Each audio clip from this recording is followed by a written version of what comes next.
When you're on a spiritual awakening, it will look different for everybody because everybody is different. Literally, everybody's DNA is different. So it will look different for everyone. But there are some things that are very much in common. There are some stages you go through. And the first step of the awakening is awareness. You're going to start noticing things are different. Like I say, you're going to stop liking certain things. Everything's going to seem staged or fake. People are going to seem staged or fake. Quite often, you're going to get a lot of attention you don't want. A lot of people watching you, almost to the level where they're harassing you. And other people are going to say you're paranoid. You're not paranoid and you're not crazy.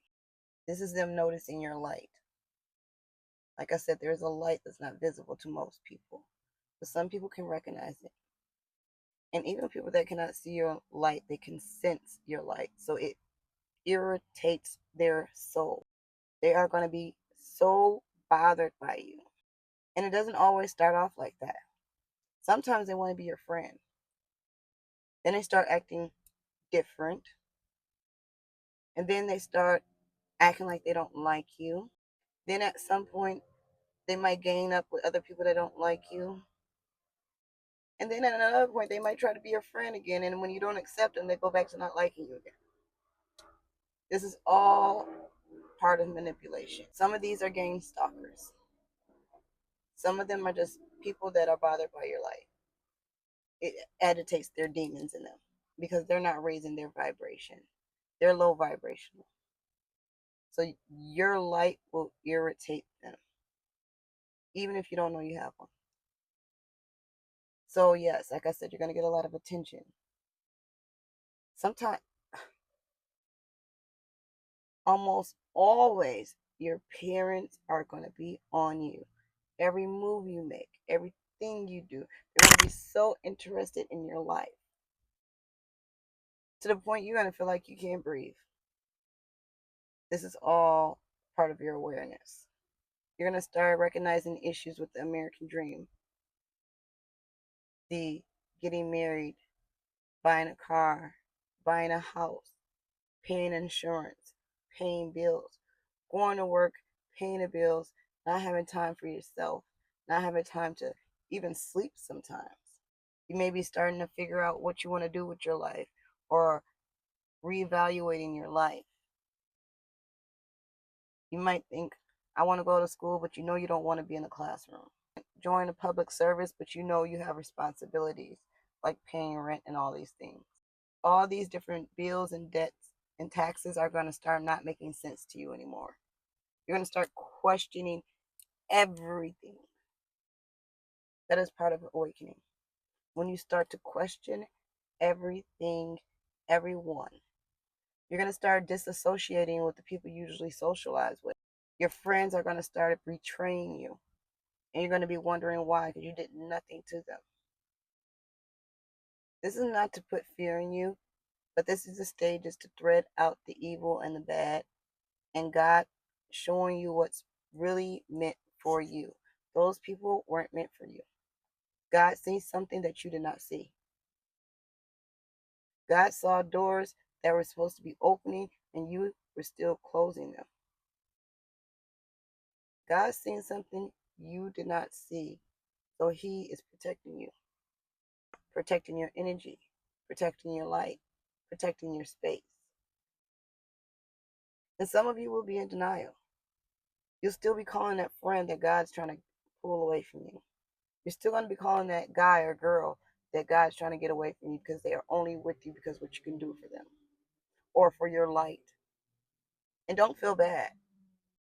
At this point, I don't even get bothered because I know relationship fails are part of the journey because we attract broken people because our energy heals.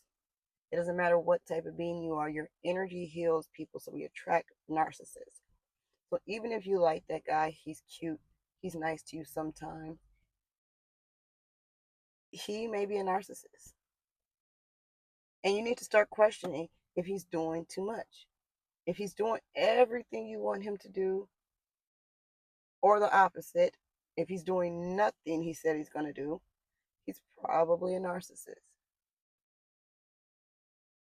He's probably only doing those things when you're around.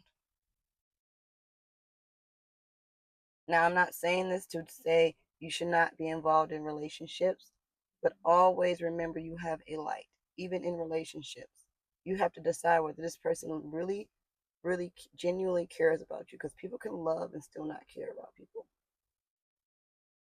But does this person care about you? Or is this person around you because your light is healing them? Another part of your spiritual journey is that you're going to start recognizing synchronicities, coincidences. I don't believe in coincidences, but coincidences, synchronicities. For example, you may go into a store and the song you were just singing in the car is playing on the radio, and there's no way possible they knew you were singing that song, or you knew that song was on the radio. That's a synchronicity. At that moment, you stop and you listen to the song because there's a message in there. Other synchronicities is other beings or other people that are going on their awakening journey or don't know they should be serving a purpose, maybe having synchronicities with you, like similar attire,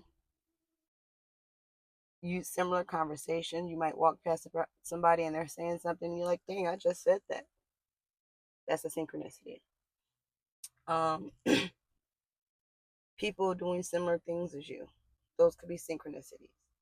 It also may feel like they're copying you, but they can be synchronicities. And people will copy you. Ooh, especially when you're going on a spiritual journey. People copy you.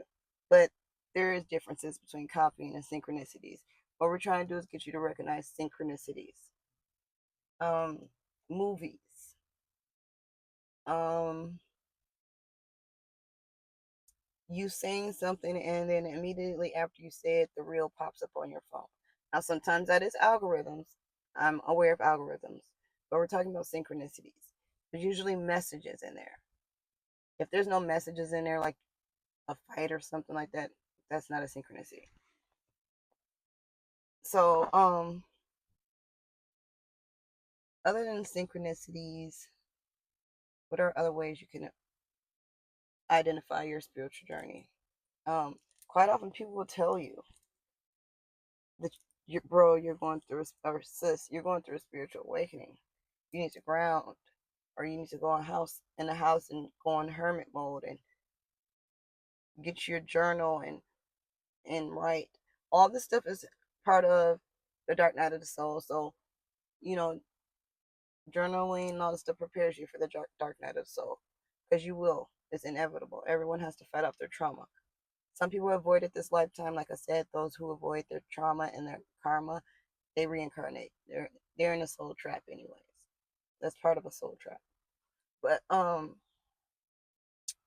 yes, people will tell you, some people that see your light, um they will tell you.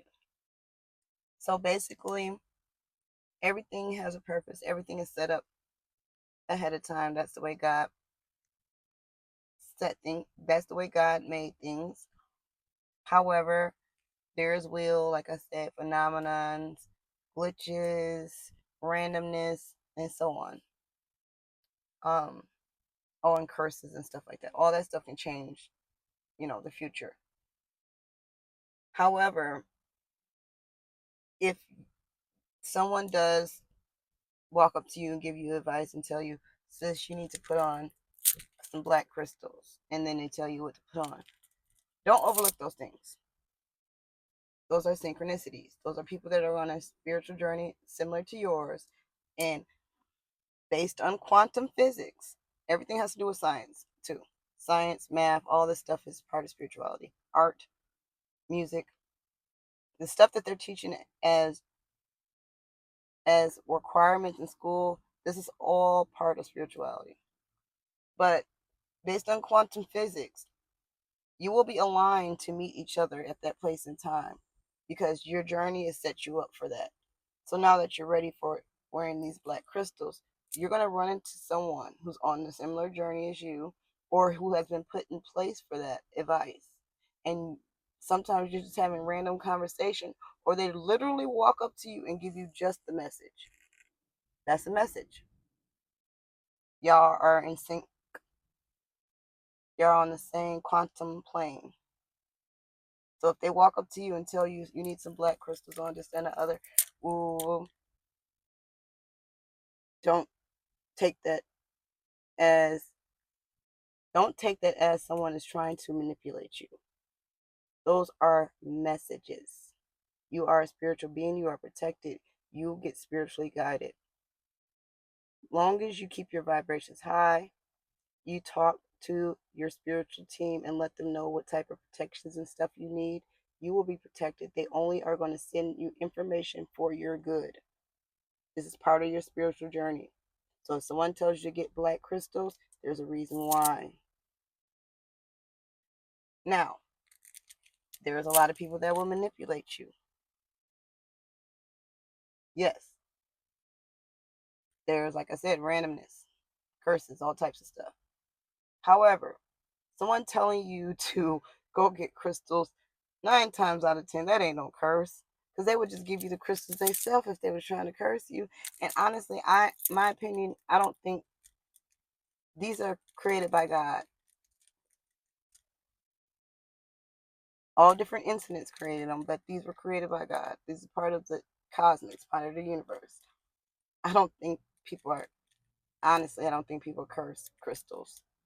Maybe if it's an artificial crystal, it's possible because people will gift you stuff. So you have to use your discernment and keep your guards up and protect yourself. However, if someone just randomly walks up to you and you've probably never seen them again, they're probably similar to you or Earth Angel like me, and they are trying to give you advice. It was on their spiritual journey to give you this information. So, like I said, people will be in sync with you on the quantum plane.